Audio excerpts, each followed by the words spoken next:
Bom, vamos começar, né? Vocês podem colocar o nome de vocês na frequência. Tocando violão, Isabel? Que coisa legal. O meu faz até que tá no refábio, o rapaz ainda não devolveu. Que triste.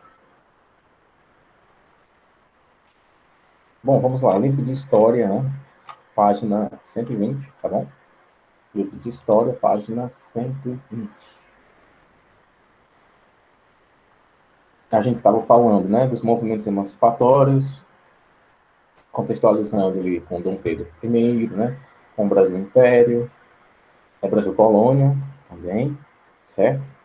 E a gente vai falar dos movimentos, das revoltas que houveram no Brasil. É forte direto. Todo dia estamos aqui nos vendo. Todo dia, deixa eu ver, segunda tem 7 na terça-feira, eu não venho aqui.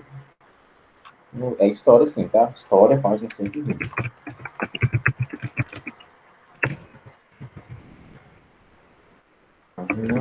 Que coisa, página 120.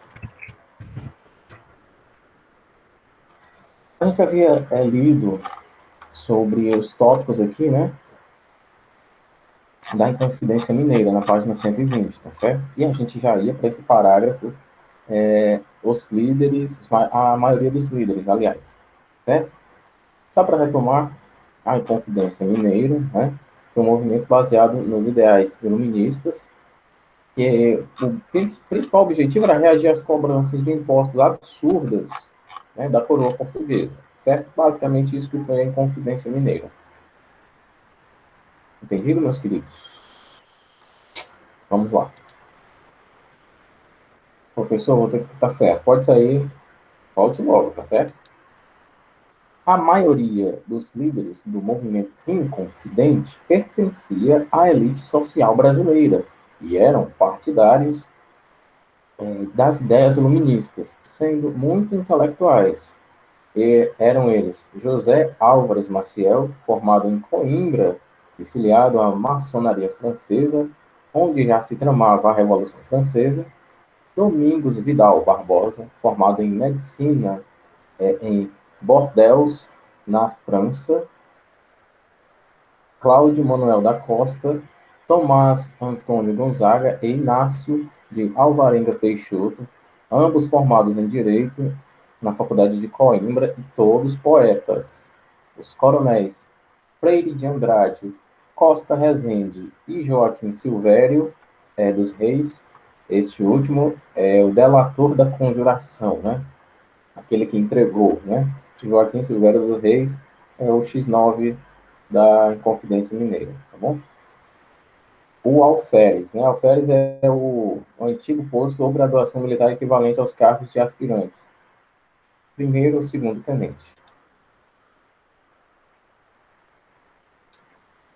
Não é? O Roger é o aluno mais badalado que tem aqui, né? E, aliás, o alferes, dentista, Joaquim José da Silva Xavier, conhecido como Tiradentes. Vários padres, mineradores e proprietários rurais. Apenas Tiradentes, o principal líder da Inconfidência Mineira, não pertencia à elite, por ser um dentista prático e ter o posto de segundo tenente no Exército. Os motivos que levaram Tiradentes a participar desse movimento foram dois: o ideal de liberdade e igualdade entre todos e a busca por riqueza. Os principais objetivos dos Inconfidentes foram a independência do Brasil e a instauração de um regime republicano, valorização da oitava do ouro, a exploração do ferro e do salitre das Minas Gerais, incentivo à fabricação de tecido, de algodão, estímulos às mães terem muitos filhos para povoamento do país, criação de uma universidade em Vila Rica e a transferência da capital para São João del Rei, instalação da Casa da Moeda, criação de usinas metalúrgicas e têxteis, fim das dívidas com a Fazenda Real e fim das dívidas com a Fazenda Real, aliás, né? Os conspiradores planejaram adotar uma bandeira que conteria a frase libertas quaesera tamen, liberdade, ainda que tardia, escrita em torno dos lados de um triângulo equilátero. Parece a aula do Rubens, né? As consequências da Inconfidência.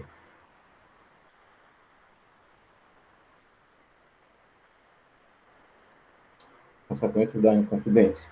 A revolução deveria eclodir no lançamento da derrama. O que era derrama mesmo, hein? A gente falou lá em cima. Era o pagamento sobre os quintos do ouro em atraso, sob a alegação que havia, aliás, sonegação de imposto e contrabando. A revolução deveria eclodir no dia do lançamento da derrama, que era a cobrança de forma violenta dos impostos atrasados, o quinto do ouro extraído. É daqui, pessoal, que vem a expressão. Sorry, professor, o aplicativo estava rejeitando. Ele tem essa mania também. Vocês sabem de onde vem a expressão vá para o quinto dos infernos? Sim. Sabe? Sim, professor. Se eu não me engano, até talvez. Só não uso. Hã? Eu não também vi. Eu tô dizendo que eu já ouvi o professor falando que eu não uso. Pronto, a expressão vem daqui, da cobrança de um quinto do ouro, tá bom? É uma exploração absurda, 20% de imposto, né? Para a época, principalmente. Então, o quinto vem daí, né? Dessa maldade. Vá para o quinto. O quinto dos infernos era tirar um quinto da sua produção, tá certo? Tem outras histórias também que contam a origem de algumas expressões bem regionalistas. Aqui do Ceará também, né? Tipo, uma questão histórica isso aqui eu acredito que todo mundo já ouviu, né? Espilicute. Todo mundo já deve ter escutado essa expressão, né? A garota é muito espilicute. Isso é uma palavra que vem do neologismo do estrangeiro aqui no Ceará, que falava she is pretty and cute. Algo como ela é bonita e fofinha, né? Toda she's pretty cute. She's pretty cute. She's pretty cute. Acabou virando espilicute, certo? Sabiam dessa? Ah, é verdade, já ouvi isso. Até a Suzé já falou isso pra mim. Pronto, é o espilicute. A mesma coisa do forró. Forró não é o nome do gênero musical, tá bom? Isso aí o pessoal inventou de uns tempos para cá. For é a junção de for all, para todos. F-O-R espaço A-L-L. For all. A festa do forró, a festa para todos. Aí depois que o cearense foi adaptando for all para o forró. Essa dobrada de R, for all, é muito complicada para o cearense raiz da gema, né? Da gema é muito engraçado, viu? Vamos lá. Sobre a violenta cobrança, né, dos impostos atrasados, que era o quinto do ouro extraído, aproveitando a insatisfação geral da população. Esperava-se que o então governador da capitania das Minas Gerais, o Visconde de Barbacena, empossado em 1788, realizasse a derrama. Esse fato não aconteceu, pois o movimento foi denunciado ao Visconde.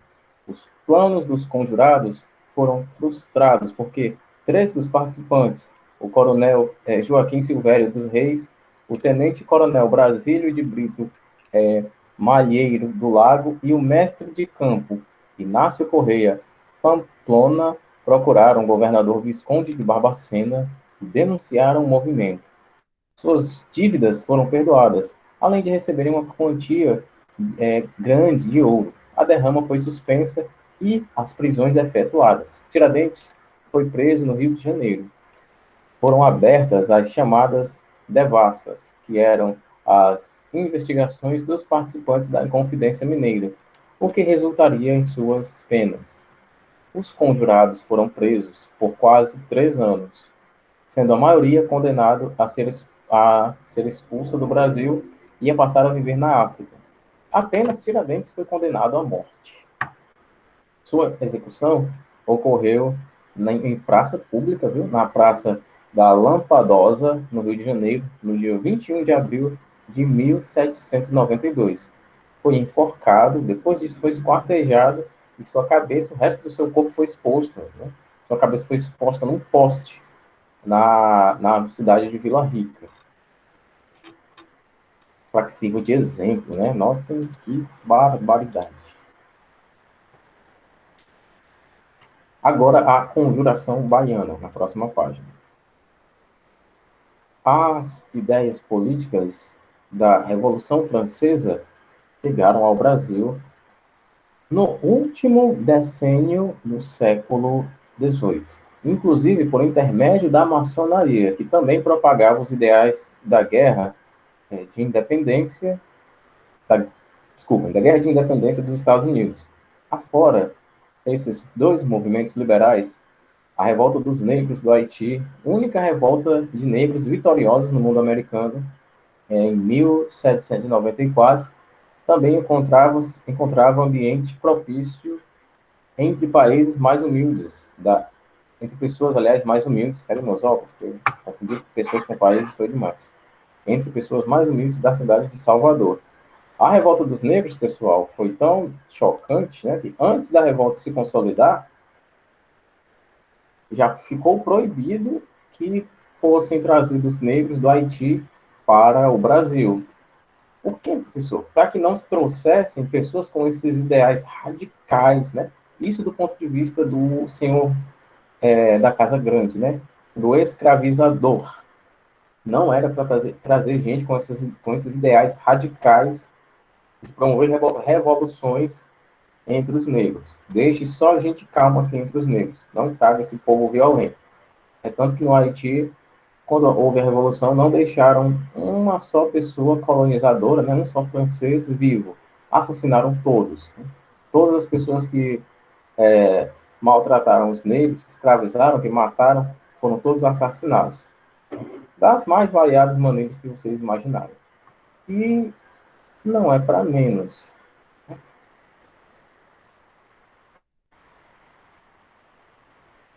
Diferentemente da Inconfidência Mineira, a Conjuração Baiana, que estourou no ano de 1798, tinha ideias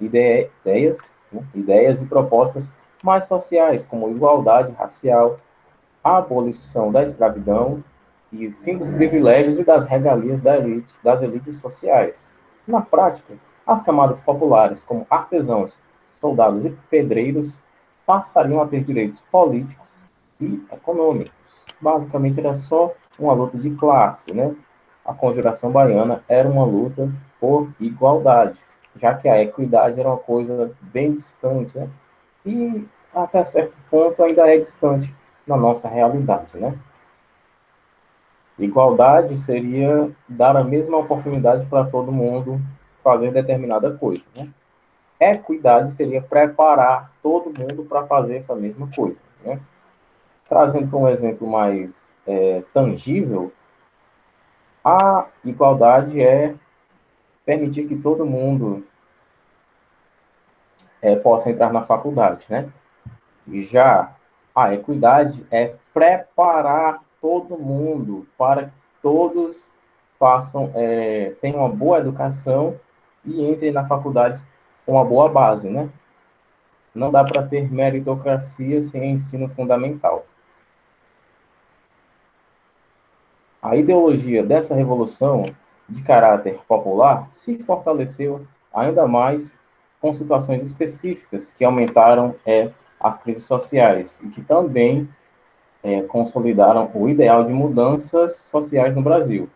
Os principais motivos que levaram ao surgimento da Conjuração Baiana foram a transferência da capital brasileira da Bahia para o Rio de Janeiro, em 1763, o que desagradou bastante o povo baiano, aumentando as críticas à coroa portuguesa.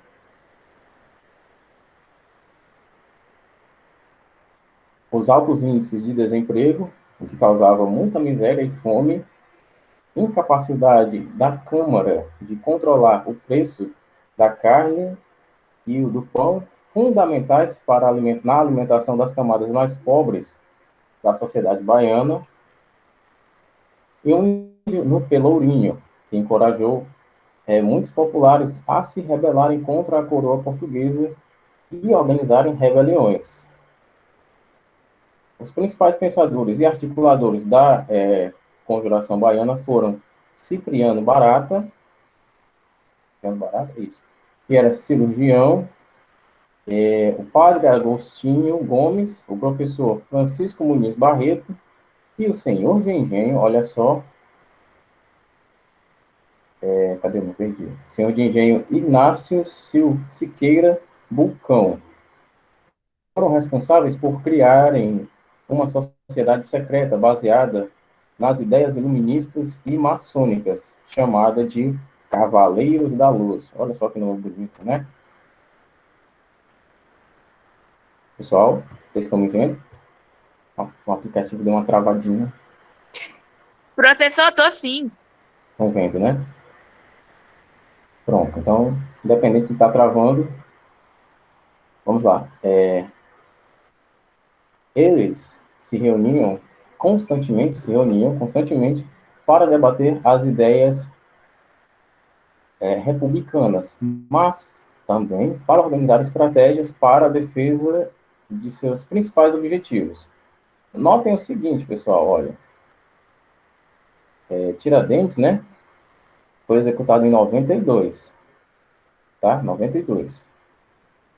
A Conjuração Baiana, aliás, em 92, 1792. A revolta dos negros no Haiti foi em 1794, né? E a Conjuração Baiana estourou em 1798. Muito recente, né? Uma coisa influenciando a outra ali. Onde foi que eu parei? Em agosto de 1798, começaram a aparecer em lugares públicos de Salvador pasquins, né, que eram pasquins. Por extensão, dá-se o nome de pasquins às mensagens afixadas no espaço público, que não levam assinatura e que incluem algum tipo de sátira, né? Basicamente, era um jornal pregado na parede com uma informação que não dizia quem trazia essa informação. E o Pasquim traz ali como eu falei, que se traz uma crítica, essa informação é bem ácida e visa atingir alguém, né? Resumindo basicamente isso. Alguém ou uma entidade, né? Ou uma pessoa, um político, né? Ou o governo como um todo. Começaram a surgir em lugares públicos de Salvador os pasquins, manuscritos que anunciavam o rompimento de uma rebelião marcada para o dia 28 de agosto. Como a letra desses escritos não estava disfarçada, o soldado Luiz Gonzaga das Virgens foi preso como autor. Foram feitas denúncias e inúmeros insurgentes foram presos. Na maioria, soldados, alfaiates e escravos. Motivo de esse ser chamado também de conjuração dos mulatos ou conjuração de alfaiates. Lembrando, pois só 9 alunos, né? Não, no caso, só 10. Que somos eu e o Roberto aqui. Tem mais alguém? Só 9. Aliás, só 10. Continuando, só uma informação. Caso vocês não saibam. Desculpa, pessoal, é um caminhão pesadíssimo que vai passando aqui, mas já está passando. Caso vocês não saibam, o termo mulato, né, para a negritude, vamos dizer assim, é uma expressão extremamente preconceituosa, já que mulato faz referência à mula, né? Mula é aquele animal que, salvo engano, é a junção, é o cruzamento entre cavalo e uma jumenta, né?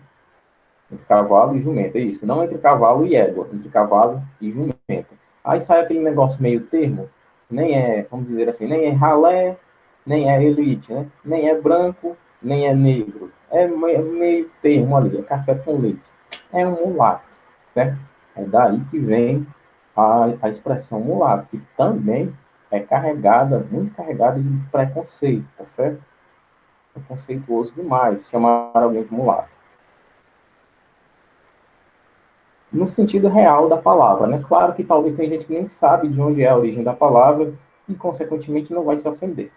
Os conjurados visavam proclamar a independência da Bahia, que formaria a República Democrática Baiense, a abolição da escravidão, a abertura do Porto de Salvador aos navios de todas as nações, a reforma tributária sem pesados impostos ao povo e à burguesia comerciante, aumento do soldo dos militares, pois muitos aderiram a esse movimento, liberdade nas relações econômicas, tanto internamente quanto externamente, e maior participação das camadas pobres da população nas atividades políticas, como eleger e serem eleitos para os cargos administrativos.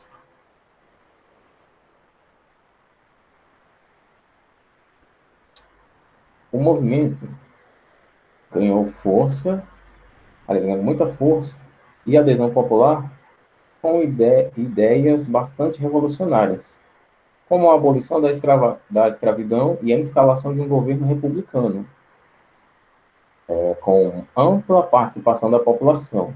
Isso desagradava bastante os cavaleiros da luz, que eram contrários a essas ideias, tendo se retirado do processo. Mesmo assim, o movimento seguiu, né? Seguiu em frente, agora sob liderança de representantes de vários setores populares, como o soldado Luiz Gonzaga das Virgens, que havia sido preso, né? O alfaiate João de Deus, o escravo Luiz Pires.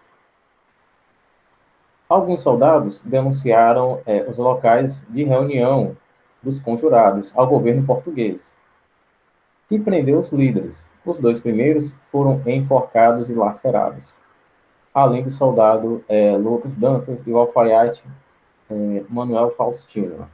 Sempre tem que ter o X9, né, pessoal? Que coisa.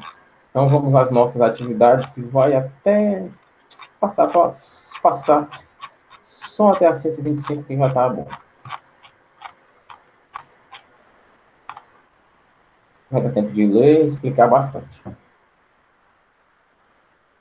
Ok, 123, que é só o finalzinho, né? Basicamente é 2 páginas, 124 e 125. O que foi a derrama? Basicamente está escrito lá em cima, né?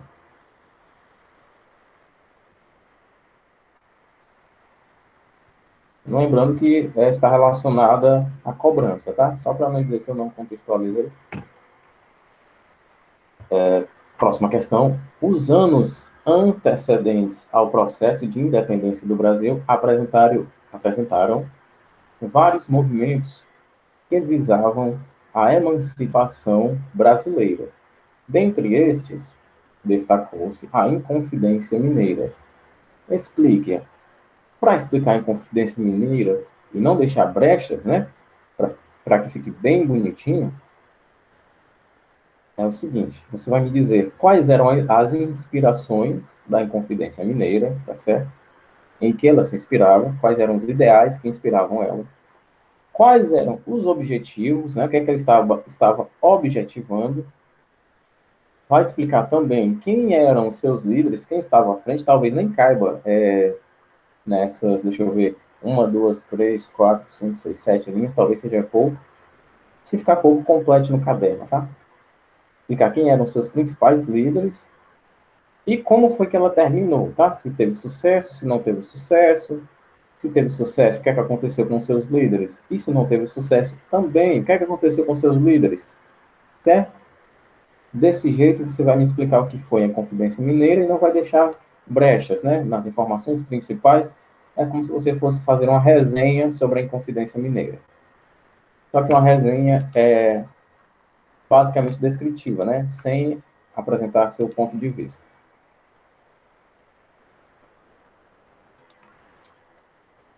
Elenque os fatores que levaram à Inconfidência Mineira. Identifique os seus principais líderes. Basicamente, se você responder bem a 2, você já tem 50% da... Desculpe, é isso mesmo. Se você responder bem a 2, você já tem 50% das respostas da 3, tá certo? Que são os líderes, e a outra metade seriam os motivos. Por que fizeram o tal do movimento da Inconfidência Mineira, né? Se revoltaram com alguma coisa? Com o quê? É isso que você vai me dizer. Então, libertas quae serra tamen. Foi o lema dos Inconfidentes que tinham vários objetivos de cunho político e econômico. Comente-os. Comentar o quê? Os objetivos políticos e econômicos dos Inconfidentes Mineiros. Tá bom? Basicamente, só isso. Comentar os objetivos dessas pessoas. Até aqui, pessoal, quem é esse remetente desconhecido? Bom, eu não consigo ver nenhum remetente desconhecido. Se tinha aqui, ele saiu. Até aqui, pessoal, até a quarta questão. Alguma dúvida? Ó, quem está aqui é o Colégio BLV. Não, professor. Guilherme, Yasmin, Isabelle, Larissa, Maria Clara, Maria Isabelle, Roger e Rian. Não tem remetente desconhecido para mim. Nenhuma dúvida, né? Então, pronto, vamos dar prosseguimento às próximas questões. A conjuração baiana foi considerada um dos poucos movimentos com características realmente sociais. Aqui a gente está fazendo uma afirmação, né? A gente não está perguntando nem nada, a gente está afirmando. A conjuração baiana foi considerada um dos poucos movimentos com características realmente sociais. Analise essa informação e fale sobre ela, né? O porquê de dizermos que a conjuração baiana tinha esses ideais sociais. O porquê disso, tá bom?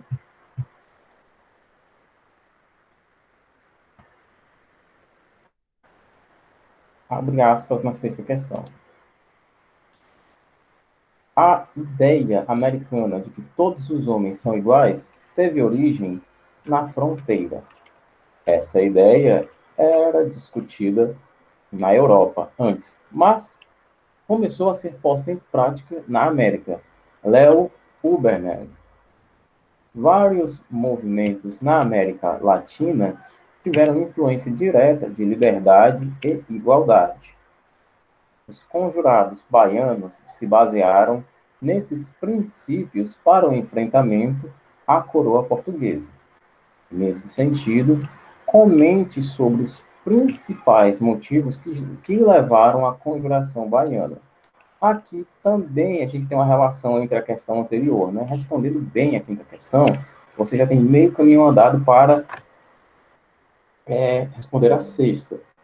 Que basicamente o que você tem que responder é o seguinte, ó, comente sobre os principais motivos que levaram ao surgimento da conjuração baiana. Resumindo a questão é isso, olha. Comente sobre os principais motivos que levaram ao surgimento da conjuração baiana. Pronto. Você vai fazer isso. Você pode até desprezar o texto todinho, pega ali o finalzinho da penúltima linha e a última linha. E tá ok. Tranquilo e favorável, né? Sétima questão. Reflita e discorra sobre a participação dos chamados Cavaleiros da Luz durante a conjuração baiana. Por que a participação? Né? Porque a gente tem que lembrar que eles não estiveram no processo todo, né? Eles estiveram numa parcela do processo. Isso aí também é importante de saber para que você responda essa questão sem deixar lacunas, certo? Bom, alguma dúvida sobre a nossa atividade, meus queridos? No? Eu não tenho nenhuma dúvida. Não? Nenhuma? Não há dúvidas? No há dúvidas? No doubts? Então vamos para a próxima página, né? Lembrando que isso aqui vai ficar para casa. Claro, né? Vai ficar para casa. Eu vou deixar só essas 5 questões, né? Porque, obviamente, as próximas questões estão um pouquinho distantes. E, enfim, isso aqui é para segunda-feira, tá? Só lembrando, segunda-feira, primeiro rostinho que vocês vão ver vai ser o meu, tá bom? A chegada da família real portuguesa ao Brasil. página 126. Em 1806 e 1807, Napoleão I, cujas tropas, olha aí, ô, Guilherme, matar a saudade do assunto, olha, Napoleão I, cujas tropas, né, dominavam Melhor as mais questão. dominavam as mais fortes potências da Europa Central e haviam derrotado os exércitos russos, né, aliás, pois estavam bastante fortalecidos, ponto. Como vimos, ele decretou o bloqueio continental para atingir o comércio inglês. A medida afetou também Portugal. Os franceses exigiram que fechassem seus portos aos navios da Inglaterra e confiscaram os bens e prenderam os ingleses em Portugal. Dom João VI, então rei português, não atendeu às determinações, pois as relações econômicas com os ingleses eram lucrativas, aliás, para a burguesia e a nobreza portuguesa. Como represália, Napoleão invadiu o território português, era desenrolado, né? Invadiu o território português em outubro de 1807. Portugal não tinha um exército forte, nem recursos financeiros para enfrentar as tropas napoleônicas. Por isso, assinou um acordo com a Inglaterra, estabelecendo as bases da vinda da família real para o Brasil. A gente pode dizer que a família real veio para cá fugida, para não morrer, tá? Numa covardia e também numa falta de recursos para enfrentar Napoleão. Assim como muitas nações não tinham recursos para enfrentar Napoleão, né? Alguns tinham mais coragem do que os portugueses, outros nem tanto. Isso se concretizou em 29, desculpem pelo cachorro, pessoal, não é meu não, se fosse meu eu já tinha dado comida para ele calar a boca. Em 29 de novembro de 1807, isso se concretizou. Em 22 de janeiro de 1808, a família real chegou ao Porto Seguro. Em 26 de fevereiro, seguiu viagem e chegou ao Rio de Janeiro em 7 de março de 1808. Na prática, a sede do governo português passou a ser o Brasil. Em contrapartida, a Inglaterra assumiu o governo português na Europa, no período de 1810 a 1820. Como forma de proteção, visando impedir o domínio por parte dos franceses em terras portuguesas. Alguém quer falar alguma coisa, pessoal? Acho que tem um microfone ligado. Não tem. Então, continuando. O Brasil, por não ter estruturas adequadas, não estava preparado para receber a família real portuguesa e sua corte, que vinha em número de 15 mil pessoas. A primeira dificuldade encontrada estava em alojar essa grande quantidade de pessoas vinda de forma repentina. Muitos aristocratas cederam suas terras e propriedades para a corte, mas muitas foram confiscadas, o que causou rancor aos prejudicados, né? Desde sempre com essa mania de tirar alguma coisa do brasileiro, né? A família real ocupou uma residência na Quinta da Boa Vista, que havia sido cedida por um nobre brasileiro. Após o bloqueio continental, mensagem, pior que é, sempre fizeram isso, né?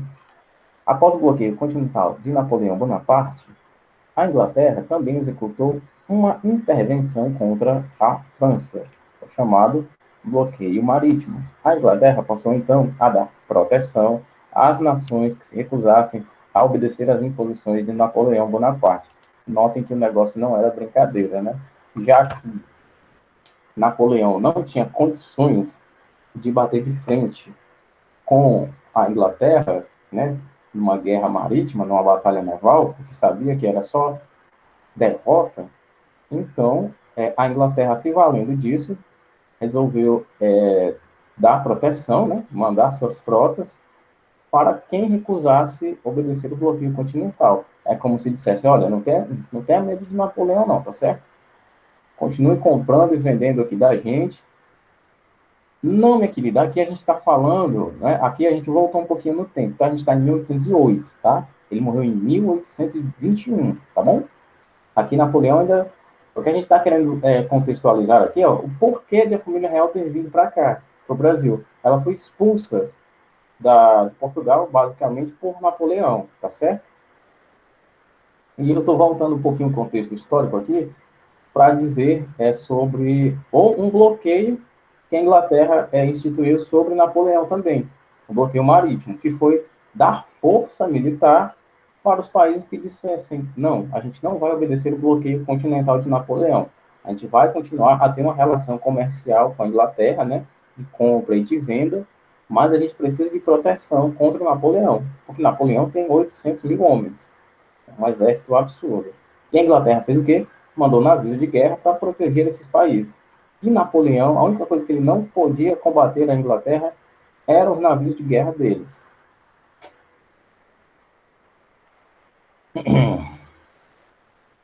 A Inglaterra passou da proteção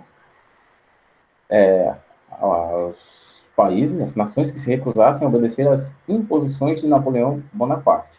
Portugal, aproveitando a proteção da Inglaterra, tomou medidas econômicas na colônia, mas estabeleceu também uma política de aliança com os ingleses. A primeira medida do rei Dom João foi revogar a proibição das indústrias manufatureiras do Brasil, que datava do século XVIII.